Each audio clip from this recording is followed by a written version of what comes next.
Today's podcast is brought to you courtesy of our friends at Tuttle Capital, who not only create defiant ETFs for the market, but help investors choose better, navigate smarter, and rest easier. Tuttle Capital, the antidote to Wall Street.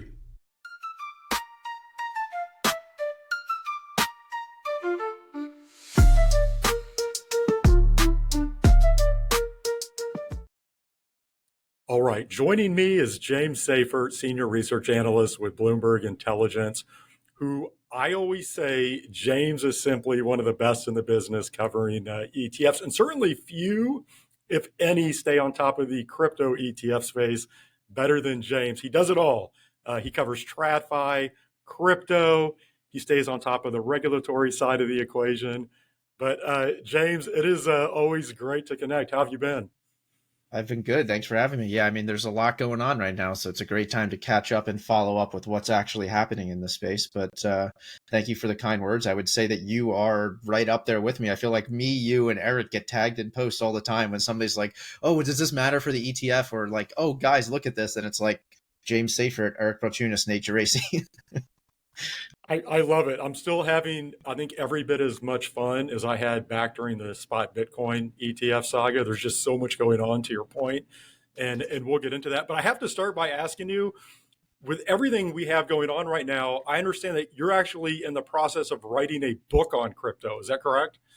Yeah, so Eric Balchunas and I are going to co-author a book that's going to look at, the real gist of what we're trying to do is you can hand it to people who broadly know finance and have dismissed Bitcoin, or maybe you just want to learn more about everything and crypto in general. And because there's a lot of people we work with who have dismissed it, they have views of Bitcoin and crypto, and their negative views of it haven't changed from like 2015 or 2017.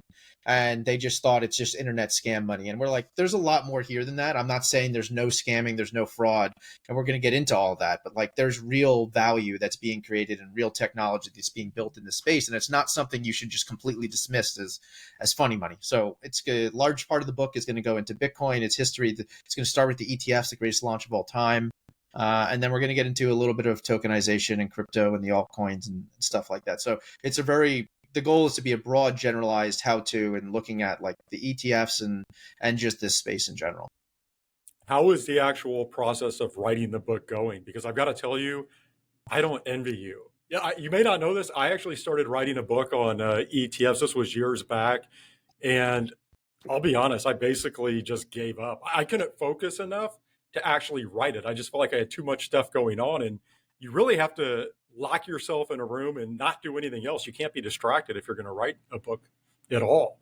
No, yeah, I'm in your camp. I mean, honestly, if Eric weren't doing as much as he's doing, I don't know if I'd be writing this book, to be honest. Like, I don't know if I ever want to write a book again. To be clear, like I put in requests for Bloomberg and I was able to get leave. So like the last couple of weeks, I've been like doing nothing but writing and diving in on stuff. But even still, like I have a full day to do this, and like there's only a few hours at a time where I can actually fully concentrate and write or like do deep research into something. Like I know this stuff, but I want to make sure I get the details right for the book. So I'm researching, and like after a few hours, like I need a break. Like I can't keep doing it. So, and for whatever reason, I'm better writing at night, but I'm with you. I didn't know you actually started writing a book before, but yeah, I don't know if I'll ever do it again. But this is one of those things where like, I feel like we have a lot of value to add for the discourse, and a lot of the books out there, are like, this is going to change the world, this is going to fix everything, and like all these other things, or the book is like completely making fun of the space and like, this is what's happening. People are just doing these things with JPEGs on the internet, and it's ridiculous, and Tether is a fraud, and all this stuff. And we're going to be more in the middle. Like, there's a lot of bad things happening here, but there's also reason that you should consider putting this in your portfolio. Well, and I think obviously you both bring a good perspective here because you have it on the TradFi side of the equation. And so I think that actually helps you offer a balanced look at the space. It's not like you're just waving the cheer flag for crypto, right? You've seen both sides of it. And so hopefully you can balance that out. But on that note, in sort of bridging TradFi and DeFi, let's talk about crypto ETFs. And you actually joined me back at the beginning of the year.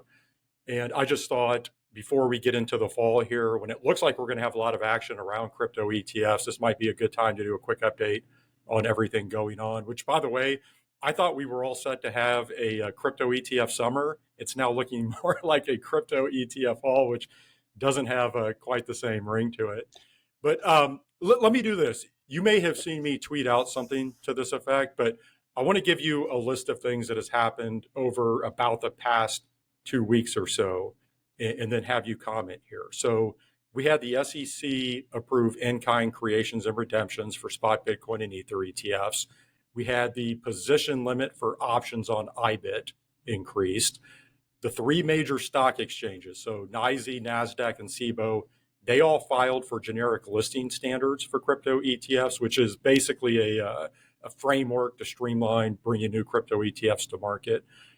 Let's see, we had the SEC clarify that liquid staking tokens are not securities, which I want to ask you more about that in a moment. We had the CFTC launch a listed spot crypto trading initiative, which I think could be relevant to ETFs in terms of that generic listing standards framework. We can touch on that as well. And then I would say, sort of sitting over all of this, the SEC launched Project Crypto. And I know you saw this, SEC Chairman Paul Atkins, he had an unbelievable speech around that. We also had Hester Pierce. She came out here schooling people on crypto through multiple speeches and statements.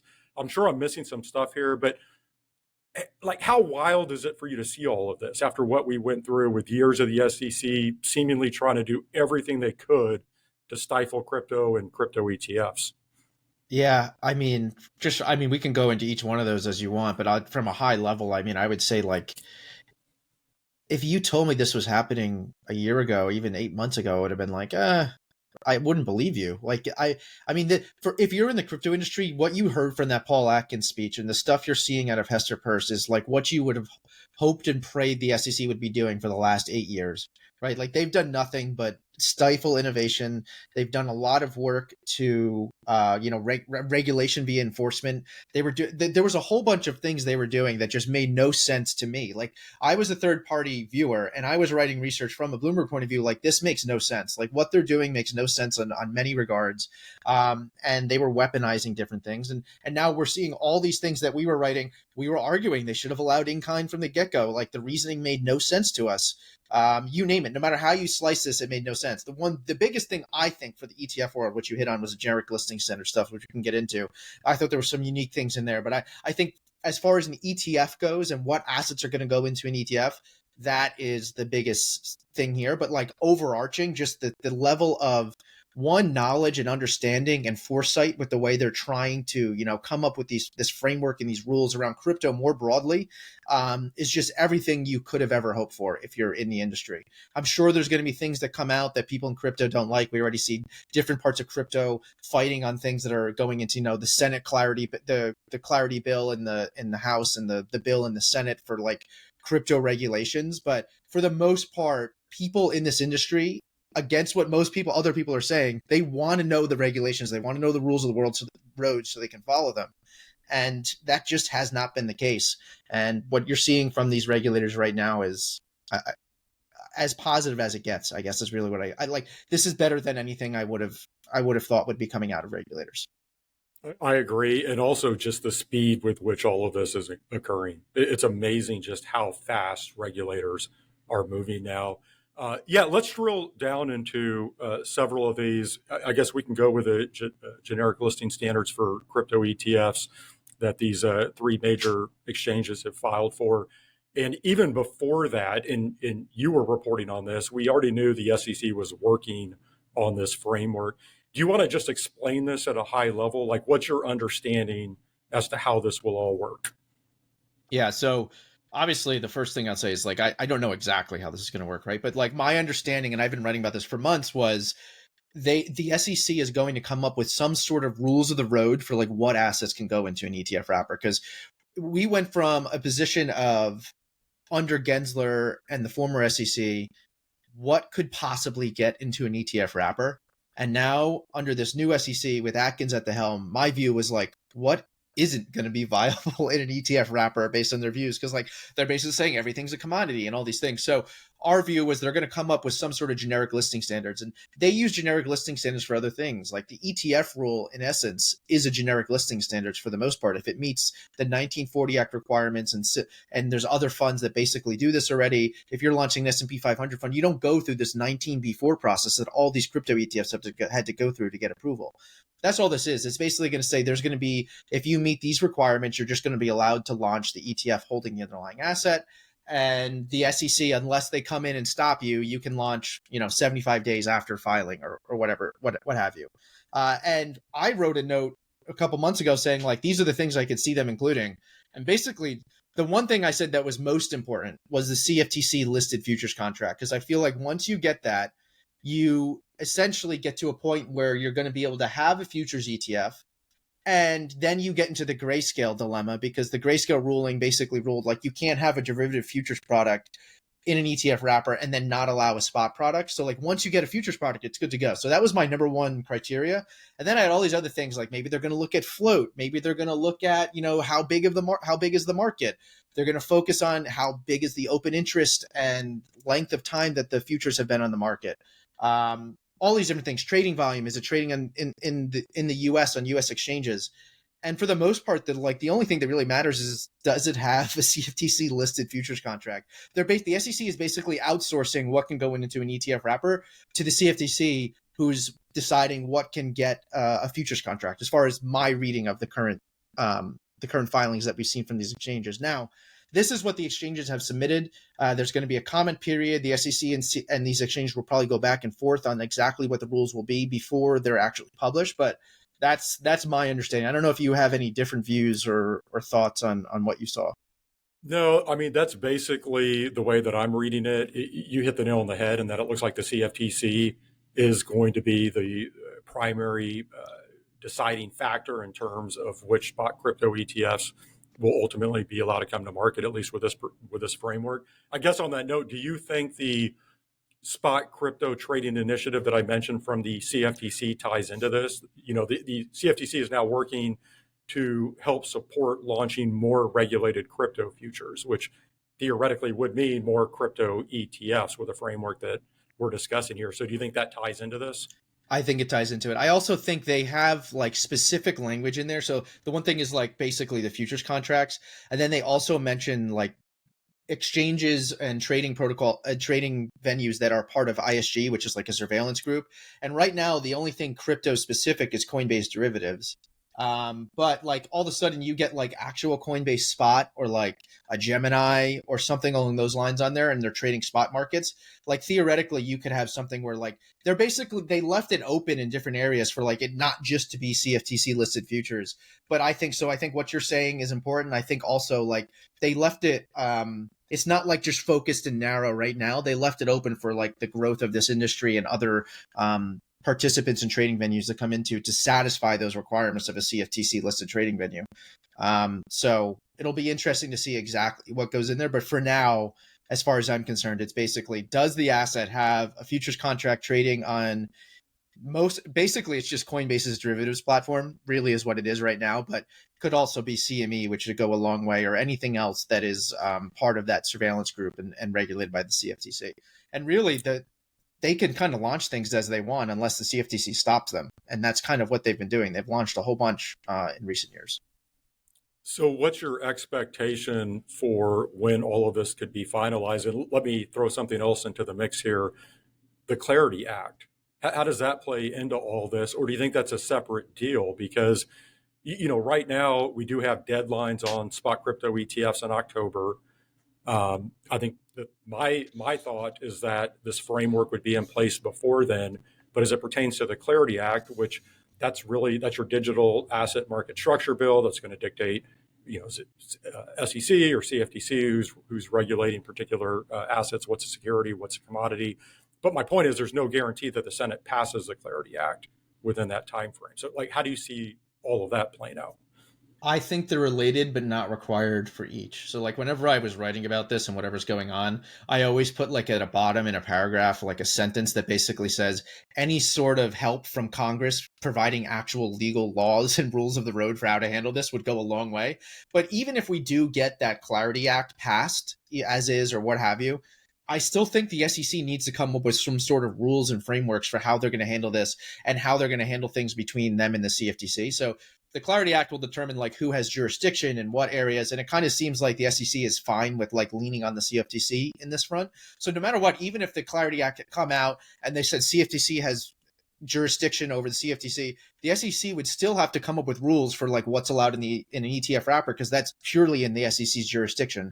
Obviously, CFTC has some power over it as well. But so like I think no matter what, you probably needed both. So if we get both, if we get we're getting clarity from the SEC and CFTC right now. If we can get clarity also from Congress, that would go a long way.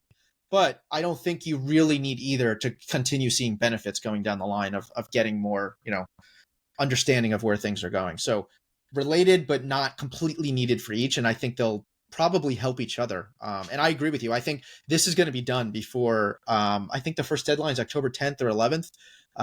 So I believe that's a Solana spot ETF. My expectation is that it will be done by then.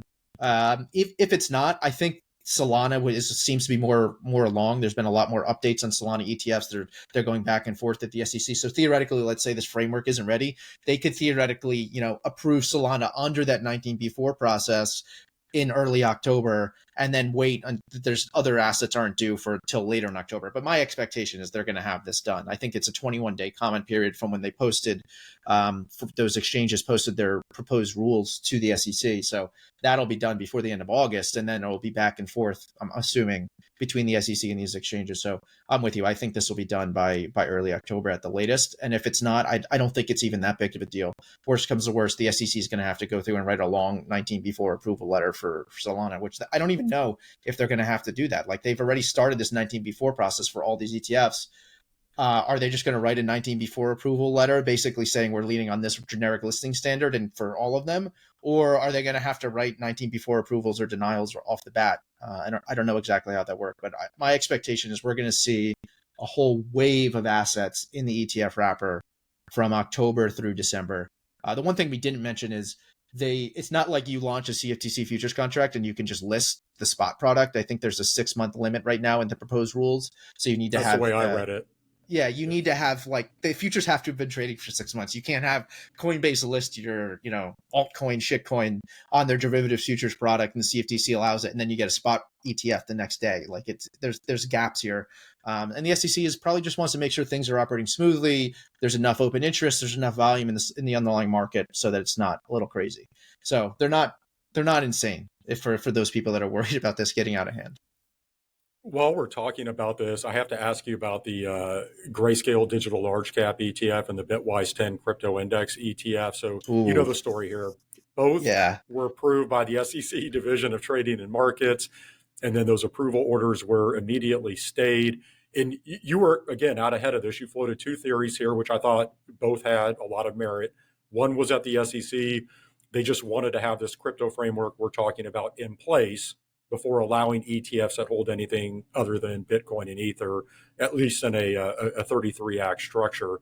And then the other theory was that Commissioner Crenshaw, who everybody knows is anti-crypto, that she is basically just throwing a wrench into the process, right? She's the one holding this up. And everything that I think we see now, I'm curious to hear your take, is that it is the latter. It's Commissioner Crenshaw. And you can comment on that. But here's my question to you. Let's assume that is the case. What's the point here? Like, if she knows this crypto ETF framework is coming, why even bother holding up the process? Is this like the final breath of the Gensler era crypto policies? Just doesn't make sense. So I will say I'm with you. I'm leaning more towards the Crenshaw theory, but I don't think what we have is a smoking gun just yet. I think she would be voting. So I guess let me start over. I would say, one, I don't know for sure that this is the Crenshaw theory, but my meter of is that the likely theory has gone way up since seeing the voting results.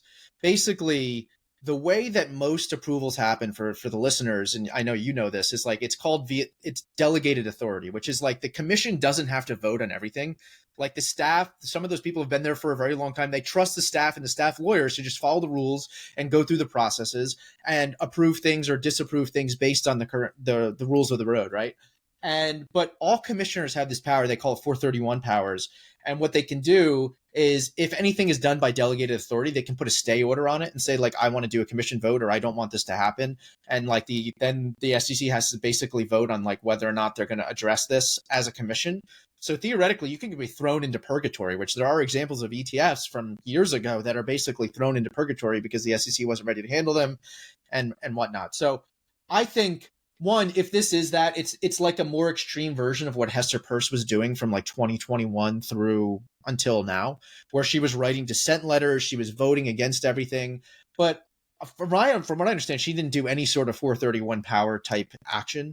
And that basically, like, rather than dissenting and just writing a dissent letter, if you're doing this 431 action and just stopping these things from actually listing, despite the fact that they were approved by the staff and likely with the general commission's understanding and expectation, it's, I don't know, it's just really like she's on her way out the door. Her tenure is over, but you can stay for a year after your date for the most part, and she's going to be replaced. And it seems like there's a pretty decent chance, I would say more likely than not, that she is just throwing wrenches in things, because basically anything crypto related, they have had to hold full commission votes, and every single vote related to crypto has gone 3-1 with Crenshaw voting against, essentially. So it's like, okay, so the odds that she actually is doing this, and it's not just the commission being like, we'd rather wait for these index products to launch until we have that framework we spoke about.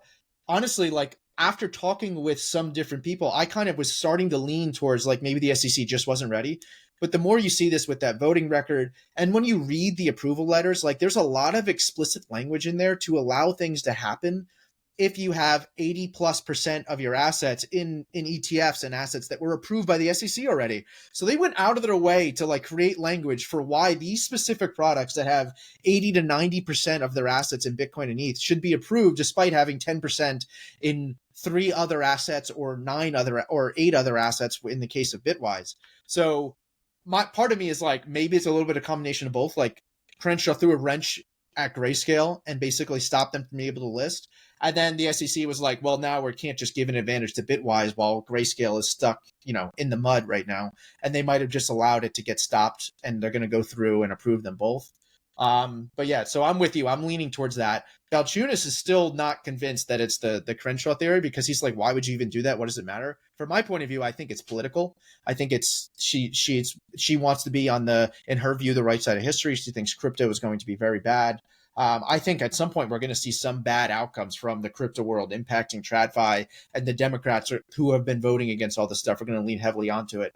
Even if that happens 10 years down the line, after we have trillions and trillions of dollars in investment and benefit from the technology, they want to be able to say they voted against this, they wanted to stop this, and it's going to keep them in with the Elizabeth Warren side of the party. So yeah, I'm guessing it's political, but I really don't know. Like, anything I'm saying here is conjecture. Like, and honestly, we might never actually know exactly what happened. Commissioners like really don't talk about this stuff. It's very hush hush. So I'm with you. I'm leaning towards the Crenshaw theory. She's just throwing a wrench on her way out the door. But yeah, I don't think there's any guaranteed way to know. But this is like the really nerdy gossip, like in the weeds type of stuff that I always love getting into. And you get a lot of really smart lawyers and people who know government who are reaching out. And for the most part, all those people who I know that know the SEC and the ins and outs of this stuff, they're leaning on the Crenshaw theory, and they have been. They never wavered. So, yeah. Yeah, it just feels like political posturing. And then, go back to some of the items that I mentioned before that have happened over the past couple of weeks, where we have in-kind creations and redemptions approved. We have the position limit on options trading for IBIT increase. We have the liquid staking token guidance. All of that, you would think that those would also be held up. And so this just feels like a point where Commissioner Crenshaw is just, like you're saying, on her way out the door. She wants to be, in her mind, on the right side of history. And this is an easy place, I guess, to put that stake in the ground. I just think we know that this crypto framework is going to be implemented, and these products are going to come to market. So it just feels a little hollow, like you're trying to stop something that you don't have any ability to really stop. Yeah, I mean, from my point of view, you just write a dissent letter. She wrote a dissent letter when they approved the Bitcoin ETFs, which honestly, in her dissent letter, her fellow Democratic commissioner didn't even join her in dissent, because I don't know what the process is there for like co-signing on like whatever the letter is, but there was some stuff in there that was like, this is just like fantasy. Like this isn't at all how it works. Like it was very weird to me. So like, I don't know. Why don't you just write a dissent letter? Like say this is not what you like. Why are you going the extra mile to like completely throw a wrench in something that this SEC wants to do? But that's the way, if that's what's happening, that's what's happening. And there's not Well, much my that can be done about understanding it. too, I was going to say, my understanding, and we saw Grayscale's attorneys, they sent a letter to the SEC that I thought was fairly terse. But I think if Grayscale attorneys or Bitwise attorneys really wanted to, they could press the issue here because both of them followed the regulatory process. They were approved. And, like take Grayscale, for example, how important first to market is for an ETF. And now they've been held up here. I think they have a case that could be made here. Can a commissioner come in after the fact like this and just hold up the show? I think there's a little bit of debate there. I don't know if you have any thoughts on that. I mean, from my understanding, like technically, if this were to go to court, this action wouldn't probably be legal because the rules around the 240 days and the clocks are like statutory mandates. Like it's not like something you can do and then it was approved. So I don't think like if you really get in the weeds, like yes, okay, commissioners can stay orders and things like that, but like for the most part, that like I think if it went down to a court, you would find that you can't do this because under statutory mandates, the SEC took longer than the mandated period and all these things. So that would be how it comes out, but I don't think it's going to need to get there. Atkins, we see the way that the voting is breaking down. I think it's going to get sorted out.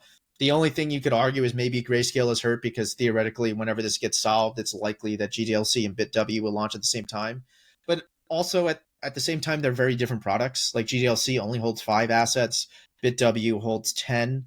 I don't know. I don't think that's probably worthy of like the court fees that it would cost. And maybe you take this to court if like the SEC and the SEC commissioner and the federal government in general wasn't on your side, but really they're on your side. So I think this is just more like they're going to send terse letters. It's a little bit of posturing. It's annoying that it happened, but it kind of like is what it is at this point, as far as I'm concerned. And it'll get sorted. I think it'll be sorted before the end of the month.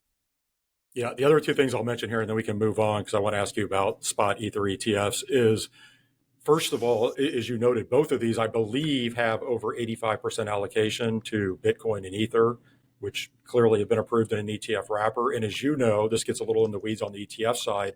The SEC allowed private assets in ETFs earlier this year, up to 15% in what are deemed illiquid assets. And so I'm saying, even if you just take a step back and assume that the other 15% of crypto assets in both of these ETFs are illiquid, which I would debate that. Are we really going to say XRP is illiquid and Solana is illiquid? I would highly dispute that. But let's just assume they are. Then just use the same rationale you used with allowing private assets in ETFs. So that's the first thing I would say. I think that there's some contradiction there. And then the other thing, I know this is sort of a very basic argument, but we do have live futures-based leverage and inverse XRP and Solana ETFs trading. And so you're going to allow those on the market, but not allow these index-based ETFs to own a small sliver of each of those. Again, it's just you still have some of these contradictions out there. Yeah, I mean, that's part of the reason why our odds were 95% that these things are going to come to market before the end of the year. Like all those reasons, I was very confident. Like, I don't know. I mean, our odds were 95%. I agree with 100% of everything you just said. I was like, you can lean on, there's plenty of products out there that says you must have 80% of your assets in X, Y, and Z, or 85% or 90%. And like, they're just allowed to list under the current rules because of the illiquid side of things you were just talking about. And also, I kept saying from the get-go, the SEC can just write language in this 19B4 approval letter about like, if we approve X amount, and they can specify this type of situation, which is exactly what they did. Like they actually specified it. It's not like the SEC just leaned on in their approval letter, we're going to lean on this illiquidity side of things or this other rule. They like specifically came out with like a new framework and thinking for how to approve these index products before the generic listing standards is set and ready to go. So that's again why I go back, why I lean on like this thing being stopped is from the Crenshaw theory, essentially. All right. Yeah. So real quick, just to put a fork in this entire thing. So we have the spot Solana ETF deadline in early October. This generic listing standards is being worked on. We have these index-based ETFs that are in purgatory right now. Again, we don't know for sure, but just give me how you see that playing out time frame wise, just if we boil all that down. If I had to guess, I think we get the index products listed potentially later this month or in September. I think that'll happen probably before we get the generic listing standards. If not, they're going to launch and be approved when the generic listing standards are approved. But again, I don't think you even need that. You just need the commission to vote on those 431 orders, which are being scheduled, I believe. I'm in book writing mode, so I'm not as in the weeds on this, but that's going to happen within the next month or 2 months, I would say. And then I think, like I said, we're going to get a whole host of all of these altcoin products listing in the fall. I mean, the first deadline for Solana is October 10th. We have deadlines for different assets going all the way into 2026. So maybe some of these products are going to wait, but I don't think so. I think they're just going to be approved if you have a futures contract on, basically Coinbase derivatives, and it has existed for 6 months, particularly if there's a contract on CME. I think the argument's even stronger. I don't know if you need that, but that includes XRP and Solana. So that's the reason why we have XRP and Solana so high. We've had them very high on the odds list because we knew they had CME futures contracts. And now the fact that basically Coinbase derivatives has listed a whole host of other cryptos, I think we're going to see like 100 new crypto products list within the next 6 months, probably.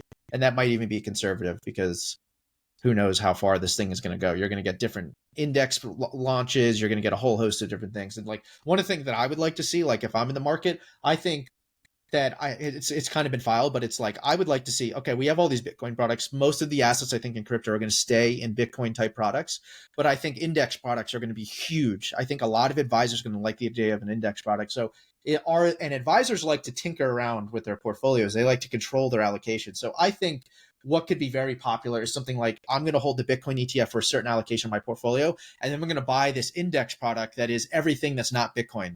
So market cap weighted for the next top 10 coins or something along those lines. I think that will be a very strong case for a new product, and that product doesn't exist yet. Those things like that have been filed. So that's what I'm looking forward to and what I'm paying attention to. So I think index products could be huge. So that's one of the reasons why I think this GTLC and BitW conversation is very interesting. But I'd be more interested in the ones that maybe don't hold Bitcoin explicitly, because it's 90% of the portfolio when you have Bitcoin and ETH in there on a market cap weighted basis right now. All right, real quick, I think the only item that we haven't touched on yet that people are interested in, staking and spot Ether ETFs. And I actually think this is the next item that the SEC will approve. I think they're going to approve this in fairly short order.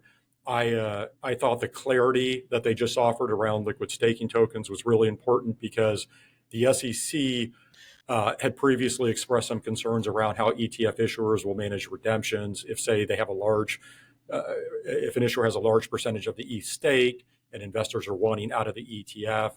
How do you handle that? And of course, liquid staking tokens can solve that problem. Do you agree that staking in ETH ETFs is probably next up on the approval list? Yeah, that's my guess. I think we could see that before even generic listing standards potentially. From my understanding, the main holdup on staking was more tax related than the SEC. Like, I think the SEC was ready to allow staking go through without much else. But the problem is when you have a grantor trust and you have income that's coming in, like there are issues with that from a tax perspective in a pass-through entity. I'm not a tax lawyer, not going to pretend to be, but basically they needed to, like, that was the holdup. It wasn't the SEC or CFTC or any other regulator. It was more so like, what are the tax considerations that are going to happen? And I think from my understanding, that's being cleared up or has been cleared up for the most part. So my expectation is that we're going to see Ether ETFs get approved for staking. And I think also, if it doesn't happen first, it's going to happen eventually. I think these Solana ETFs, I think all these ETFs that are going to get approved are going to be allowed to do in-kind creation redemption, which we can get into whether or not that matters that much for people. And anything with staking is going to be allowed right from the get-go as well. So we already know that. We've seen that from the Solana filings that are planning to do staking. So I think the SEC is ready to allow staking in these ETF wrappers. So Solana is probably going to come to market with staking available, and Ethereum is likely going to be allowed to start staking almost immediately once the SEC approves. So how long before these products actually are doing it, I don't know. And what are they going to do to handle like the liquidity concerns the SEC has? Probably lean on liquid staking tokens. Who knows? Everyone's going to try to differentiate. So they're going to share more of the staking revenue with the end investors. It's kind of like securities lending in my mind. And they're going to try to do different things to eke out better yield, and who knows exactly how this is going to play out. But it's another avenue for people to compete, because right now it's just like, yeah, we hold your Ethereum in this bucket and we charge you a fee, and it's our brand name, and like that's all they're competing on. But I think adding staking is like another avenue for people to compete and really show their differentiation. You may not know this, but to your point on the tax guidance from the IRS and how they're going to handle staking revenue in the grantor trust structure, do you think, like the way I think about this is that shouldn't hold up the SEC approving this? It would really then come down to the issuers being comfortable with however the IRS believes, this should be handled, right? Because those are two separate government agencies. And again, you may not know this. Do you think the SEC would hold up the show because of that lack of guidance from the IRS? I'm with you. That was my argument. But I've had other people push back and basically say they can't allow things if there's going to be tax issues. Like they can't allow a product to come to market that isn't like functionally ready or regulatory ready for what's happening, right? So I don't know. My view is like the SEC, if they didn't have to worry about anything else, this would be a done deal already, probably, in the same way that in-kind create redeem is a done deal. But they're just, crossing their T's, dotting their I's. I think a lot of people in crypto, like they thought like Atkins is going to come in and then he's going to swing a hammer and like gavel and everything's just going to be approved and ready to go. And it's like, this is still a government agency. They're arguably, or I don't even say arguably, they're understaffed. They're moving obscenely fast on all this stuff. And people are still pissed off. Like, why are there being delays? It's like, have you ever read or looked at any of these documents? These are like 60-page documents of like intense legalese, regulatory work, so many footnotes. Like I'm trying to read through one of these every once in a while and I'm like, my brain hurts. And like they're going through and doing all this. Hester is writing these long letters. They're giving these speeches. I mean, Atkins' speech was unbelievable. And they're like as positive as you can be in crypto. And there's still people on crypto online like, oh, they hate XRP or they hate this and that. And I'm like, guys, just relax. You are getting everything you want. Just because it's not happening tomorrow doesn't mean it's not going to happen. It's like the exact opposite of like the deferred gratification that people talk about with Bitcoin and things like that. People are just like, we want it and we want it now. It's going to happen. Yeah, just relax. It's going to happen. I agree. I mean, the SEC now is moving unbelievably fast, as I noted before. By the way, we don't have to head down this rabbit hole, but I also wonder when it comes to staking, there's this Rex Osprey Solana plus staking ETF that's out there that use a creative structure to come to market.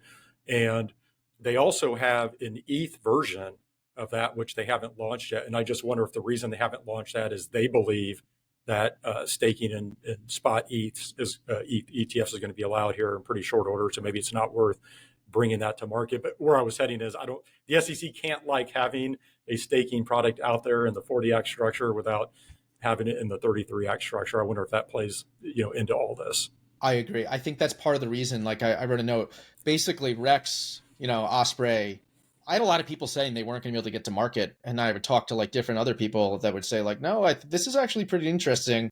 And then you talk to Rex and like, they're on the record saying, we're trying to come to market. We're working with the SEC.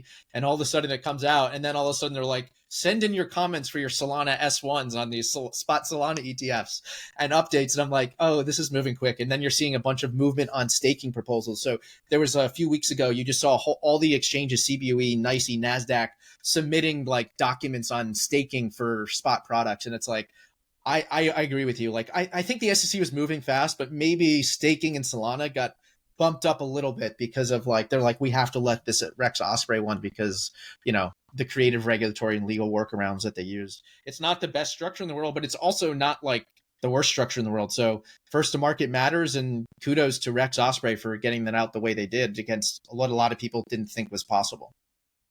Assuming that staking is approved for spot ETH ETFs, will that matter at all? Spot ETH ETF inflows have picked up very substantially over the past couple of months.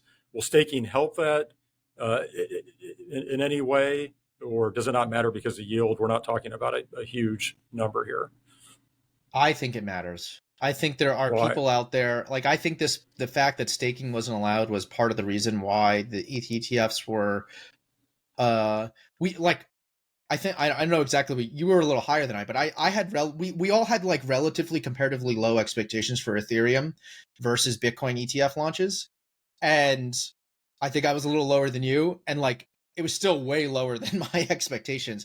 And I think part of it has to do with the launch date. Ethereum's a little more confusing, but I think a huge one is staking. If you can get exposure to Ethereum and you can get exposure with staking yield, which is 3+%, depending on what you want to, how you want to count it.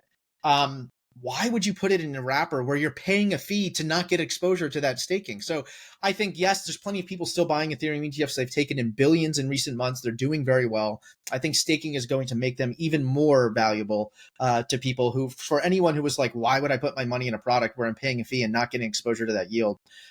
It's just going to make it more viable as an investment alternative. And the expectation is going to happen. And I think it would have mattered more for Solana. So Ethereum, you're getting diluted at, I don't know, 3% a year theoretically if you're doing staking, but Solana, the numbers are way higher, 7-ish% yield. So if you launch a spot Solana product and you can't take advantage of staking yield, I think it hurts you a lot worse than it would have otherwise hurt Ethereum. But it's still, no matter how you slice it, it's just better.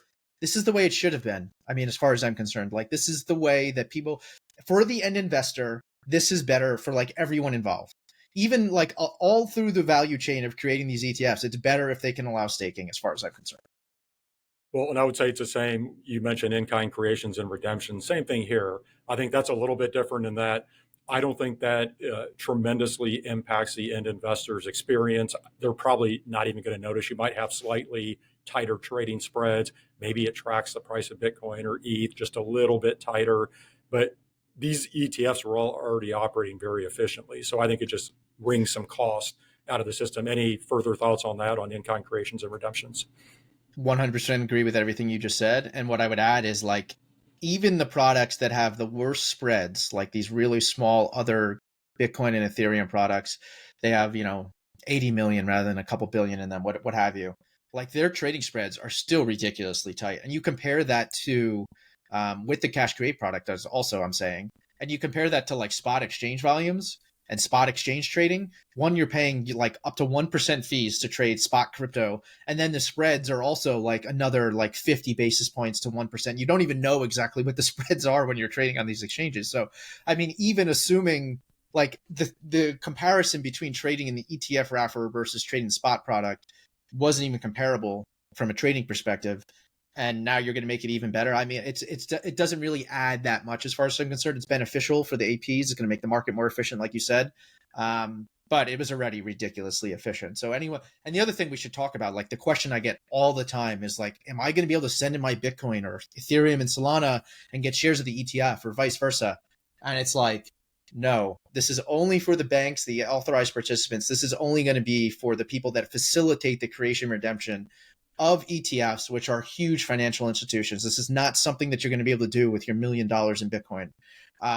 That said, there is a gold ETF where there is like doorstep delivery. So I think at some point down the line in the next few years, we could see an ETF that allows for this kind of like retail sort of delivery. There's going to be a fee to doing it. We'll see, but that's definitely not happening this year. That would have to go through an additional like filing and approval process, and who knows how long that'll take. But it does exist in the gold market. And if an ETF issuer like Van Eck, who obviously has filed for and has Bitcoin and Ethereum and has filed for a whole bunch of other products, if they can figure out how to give you gold on your doorstep via like physical movement, I'm pretty sure as long as the regulators are okay with it, they can figure out how to send Bitcoin to an address. So I think it's going to happen. It's just not happening now. I 100% agree. We are going to see, in my opinion, multiple filings for ETFs that will allow individual investors to, redeem ETF shares for Bitcoin or ETH or other crypto assets. All right, I know we need to get you back to writing your book, and so to close here, I actually have a few fun rapid fire questions for you. So you can just give me a quick answer, however you want to do this. We'll just burn through these real quick. So first one I have for you, James, is: will Vanguard ever allow brokerage access to spot crypto ETFs? Yes, they will eventually. I don't think they'll ever launch a spot crypto product, or at least not anytime remotely near term. But I think ultimately they're going to allow people to buy it on their own. They allow people to buy gold ETFs. They allow people to buy, futures products. The fact that they're not allowing people to buy spot crypto is just kind of insane to me. And we've talked about this many times. It's a known goal. It's not that critical to them. They're taking in billions a day, so it's not like their business was dramatically hurt in But I think it was an own goal and it was a mistake. Let people, if they want to put this in their portfolios, let them do it. Yeah, I've said, you already know this. I think there are a lot of investors who like an index based approach to stock and bond investing, but they also want a little bit of crypto in their portfolio. And I would say, especially as you move down towards younger generations. And so I agree, own goal is perfect term here, because I feel like to a certain degree, Vanguard is alienating that generation. They have a certain perception of Vanguard now. And think about the trillions of dollars of wealth that's going to be transferred from the boomers to those generations. Are they going to take that money to Vanguard? I don't know. At this point, they don't like the way Vanguard has handled this thing. So you're right. Vanguard's not losing sleep over this here in the short term, but I could see longer term where this could impact their business. Yeah, so I know you said this was rapid fire, and I haven't really shared this publicly, but I'm not supposed to be buying that much crypto. I have limited on how much exposure I can have. I can get requests, but I've owned GBTC since 2018, and I owned it in an IRA on Vanguard, and I had to close my IRA because, like, if I wanted to go to a lower fee product, I couldn't do it because if I sold GBTC, I wouldn't be allowed to buy another product. So I was basically, I'm one of the people that closed my Vanguard account because there was no way for me to maintain my exposure in my IRA, which is one of the few ways I was able to, I'm allowed to have exposure to this asset class that I genuinely believe in. So, yeah, I'm one of those Many people. such stories out there. It's funny because on Twitter, I'll see these replies all the time from people who say just what you said. I closed my Vanguard account and went to Fidelity. Like, there's enough out there to where I think over the long term it could be impactful. Okay, next question, and you're going to love this. I actually sent out a tweet last night, but will BlackRock file for any additional spot crypto ETFs? I'll just give you broad. If you want to say XRP or Solana or nothing, that's fine, but I'll just keep it broad. Any additional spot crypto ETFs from BlackRock? Yeah, so I saw you talk on this with Tony on Thinking Crypto as well. I know you talked about this on his podcast. I did. I think ultimately they will. I think they're going to launch an index product. That's what I would do if I were BlackRock. I understand what you're saying, but also you got to realize 90% of the market cap of this industry is in Bitcoin and Ethereum. So, like, even if they don't, I don't think it's like that big of a miss. And I just don't know how big the demand is going to be for some of these other products. Remains to be seen. I think, like, it's not going to be it's obviously not going to be what it is and was for Bitcoin. And like I said, I'm pretty bullish on the demand that I see for index products. So, yeah, I think they will, but I don't think they necessarily have to do it immediately. Could they wait for the generic listing standards to go in at the last minute? Maybe. But part of me is also like, if they do it now and it's generic listing standards, it's 70 days, 75 days from your filing, you're not going to launch with the first wave. So I think at this point, they've kind of accepted they're not going to launch with the first wave if they do launch another spot crypto product. So yeah, I don't have a strong opinion here. I think the answer is no, aside from an index product. But I would not be surprised at all either way, because if they wanted to launch Solana or XRP or any of these other coins, they would have filed already. Like, we know for a fact they were working on that spot Bitcoin ETF filing for at least a year, 6 months before they filed it. So if they've been working on a Solana ETF or something, or an XRP ETF, they could have filed it already by now. Maybe they're waiting for some final things with, like, the legal regulatory stuff with XRP. Maybe they're waiting for the generic listing standards. But there would have been no pain in them actually filing. So if they were going to file, I think they would have already. Do they launch it down the line? I would bet they probably do, but maybe they just don't want to pick winners and they don't want to have to close products. But I really don't know. I think index product is their next launch for sure. Not for sure. A couple real quick comments. One, I think you're right. And by the way, I'm not backing away from my call. I still believe that they are going to file for a spot XRP and a spot Solana ETF. But I think you're right in that they're probably in a position now to where they can let competitors launch those products and see what the demand looks like in the marketplace.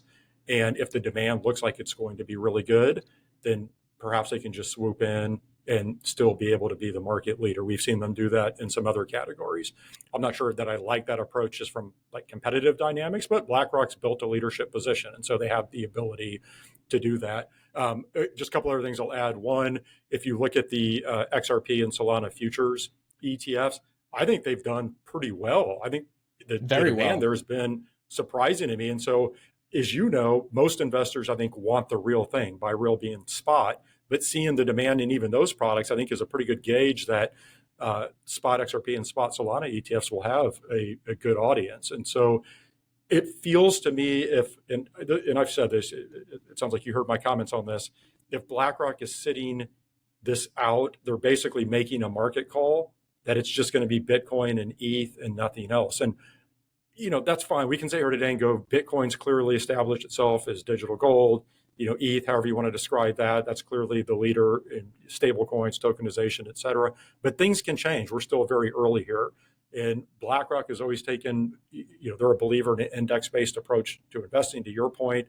And so I just feel like, are you going to launch an index-based ETF that, say, owns XRP and Solana, but not actually launch a spot XRP ETF standalone or spot Solana ETF standalone? I don't know. It just feels like everything points to them, doing that.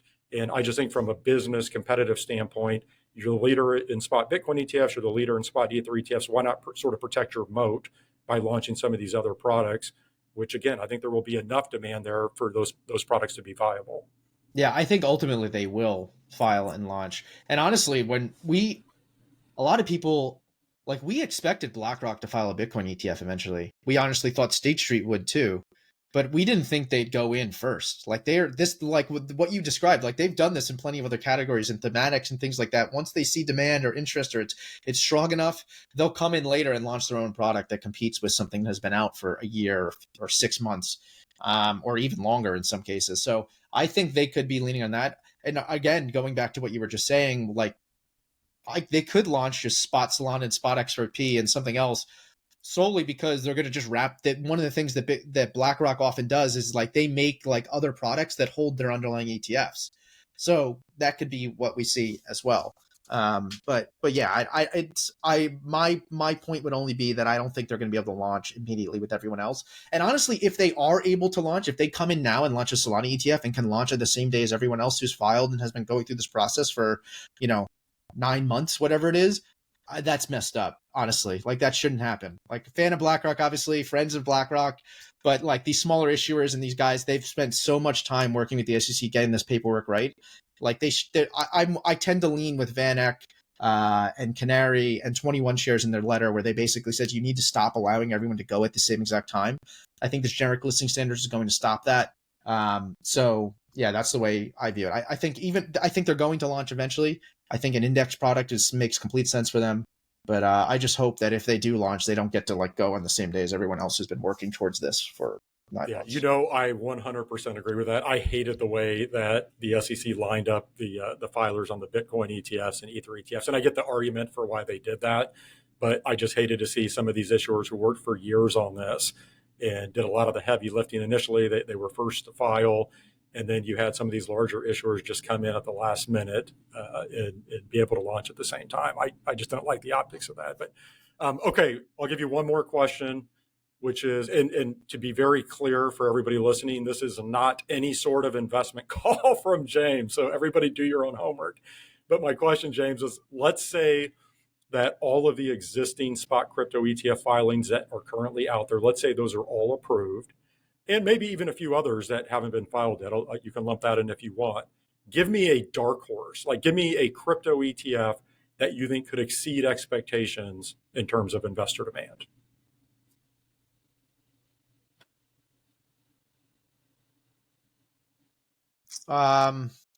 Maybe some of the meme coin ones. I think people underestimate how much people love gambling. So, Dogecoin or Pengu, people just love gambling on these things for whatever reason. Even if it's not actual retail traders, people just love gambling these things. Another dark horse that honestly, I don't get it. Another dark horse is so many people love XRP. And it's funny, a lot of the people I talk to who are oh yeah, you're in crypto, I'm in XRP maxi. And then I'll go to ask them questions about what they think about this related to blockchain or some other asset. And they have no idea what I'm talking about. It's just they're an XRP maxi from stuff they've seen on TikTok and Reddit and all this stuff. And their following from retail normal people who don't know much about this space at all is mind-boggling. Whatever they've done to XRP pill all these people is crazy impressive. So maybe that would be my pick, because you talked about the futures products. XRP, the futures products have done better than the Solana futures products, despite the fact the Solana futures products launched a month earlier. So yeah, I think XRP would be a dark horse. I mean, in the crypto industry, for the most part, XRP isn't loved. I would say, to be quite frank. But like in the normal community of people who like just kind of know crypto, there's a lot of people that just, they love the low handle of it trading at a couple dollars, and XRP is loved by retail. So maybe not a lot of institutions are going to be buying an XRP ETF, but there could be a ton of retail demand for an XRP ETF. So I guess that would be my dark horse. Two things I'll mention real quick there is, and I think you would agree with this, I think Twitter is a pretty good gauge just for like the passion and interest around some of these different crypto assets. And it's undeniable, the XRP army. It's anytime I tweet anything about XRP, the engagement there, just how passionate that group is, like they really believe in it. And I think that's another, I'm not going to get back into the BlackRock argument, but I would think BlackRock looks at that and goes, there's a huge audience here. And I realize a lot of those people are just owning XRP direct, but for whatever reason, it tends to bring out the passion. And I'll tell you, this is just anecdotal, but as you know, I operate in an advisory firm. You're not going to believe this. You know what I've heard more questions about than any other crypto asset over the past year? It's XRP. It's not Bitcoin. I'm not surprised. It's XRP, which is amazing. Yeah. I'll give you my dark horse. I think my dark horse, and I'll go back to the Twitter passion and engagement, would be HBAR. Like that community. Okay. Test this out. Like go and put a tweet out about an HBAR ETF and see what happens. It's a very passionate community. I've actually talked to some of the people there. Like I like what they're doing. I like what they're building overall, but they have a very loyal following. So that'd be a dark horse for me, Hedera. That's fair. They have a huge following in South Korea too. Like they're like South Korea loves HBAR. But yeah, there's a lot of like, I mean, honestly, I tweet about anything and I get a lot of like people coming at me like Injective was filed and I didn't know anything about Injective. And you wouldn't believe how many people like sent me DMs like, oh, you should. And I was like, I love the crypto community. Everyone's great. I'm learning as much as I can, but like, I don't have, like, I'm an ETF analyst first and foremost. I cover the asset management industry. I also cover a lot of crypto stuff, but like, I'm not reading white papers on like every crypto. People are like, how do you not know about this coin? And I'm like, dude, I am not crypto is not my first and full-time job. Like I do a lot with it, but like, take a step back a little bit. People just don't understand. And it's funny, you talk about passion. I would say passion doesn't necessarily indicate knowledge and understanding of this stuff, because some of the passion I get when I talk about stuff like factually accurate information, people like just attack me for like being like spreading FUD and like saying negative things about different coins. I'm like, just because I think this isn't going to get approved doesn't mean I think that it like, I don't know. It's funny. The community's great. There's a lot of passion. You see them. Yeah. I mean, that's what I try to do. I just try to call things like I see them. It's not like you're taking a side of one community or the other, but I think you're right. James, I really appreciate you being so generous with your time. Is there anything that we didn't cover around crypto ETFs? I think we hit everything. No, I think that's pretty much everything. I could we'll hang up and I'll think of something, but for the most part, we hit on the vast majority of it. There's a lot happening, and it's all headwinds have turned to tailwinds. I know people keep saying that, but it's like the tailwinds are not stopping. Add BTC, ETH Treasury Co's and Solana Treasury Co's, and I don't know, that flywheel is spinning in a positive direction right now. It could start spinning the opposite direction at some point, but there's just so many things that are positive for the space right now. Are we stalling out? Maybe, but like at the end of the day, the regulatory wins are tailwinds right now. Even if, short term, we might be hearing a top in some of these assets. It doesn't really matter. Things have completely changed. Well, like I said, I think it'll be a fun next several months. I'm going to continue to have a lot of fun covering the space. I know you are. Good luck continuing to write the crypto book. And thank you for joining me. Thank you very much, Nate. This was great. That was James Seyffart, Senior Research Analyst with Bloomberg Intelligence. Hope you enjoyed this episode of Crypto Prime. I want to thank our sponsor, Tuttle Capital. If you would like to learn more about Tuttle Capital's ETF lineup, you can visit TuttleCap.com.